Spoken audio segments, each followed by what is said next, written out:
एक बेटा, पिता और वक्त।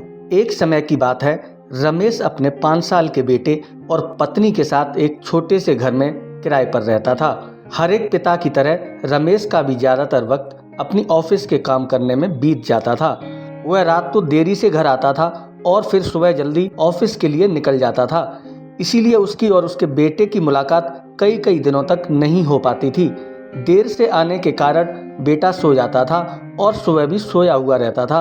एक दिन रविवार का दिन था। उस दिन रमेश को घर से ही काम करना था, इसलिए वह अपने कमरे में बैठकर आराम से अपने ऑफिस का काम कर रहा था। तभी उसका छोटा सा बेटा रमेश के पास आकर बैठ जाता है, लेकिन रमेश उसकी तरफ देखता तक नहीं है।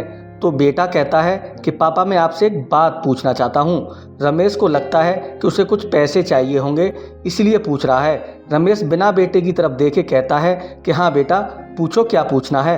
बेटा कहता है कि पापा, आप एक दिन में कितना कमा लेते हो। बेटे का ये सवाल रमेश को अजीब सा लगता है और फिर रमेश गुस्से में आकर पूछता है, तुम्हें क्या करना है? इस बात से ज़रूर तुम्हें कोई फालतू की चीज़ या खिलौना चाहिए, इसलिए पैसों के बारे में पूछ रहे हो।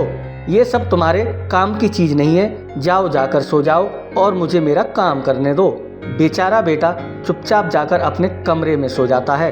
तब तक काफ़ी रात हो गई थी।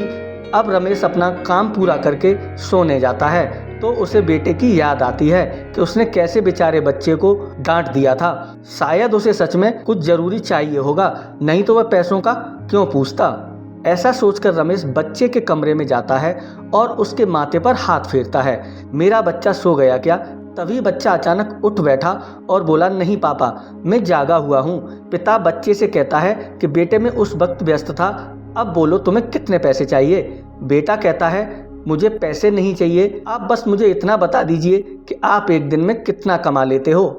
रमेश कहता है, मैं एक दिन में 300 रुपये कमाता हूँ। यह सुनते ही बेटा जल्दी से उठकर अपनी गुल्लक को तोड़कर उसमें से 300 रुपये निकाल लाया और पिता को देते हुए, ये लो पिताजी 300 रुपये, क्या आप अपना एक दिन मेरे साथ बिता सकते हो? यह सुनकर पिता हैरान हो गया।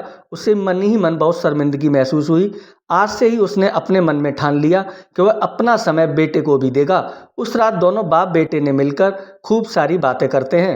अब रमेश समझ गया कि परिवार के साथ वक्त बिताना कितना जरूरी होता है। सीख दोस्तों, काम करना और पैसे कमाना बहुत जरूरी है, लेकिन उसके साथ साथ अपनों के साथ समय बिताना भी जरूरी है। तो दोस्तों, कैसी लगी आपको ये कहानी? आप अपनी राय हमें कमेंट्स में जरूर दीजिए। धन्यवाद।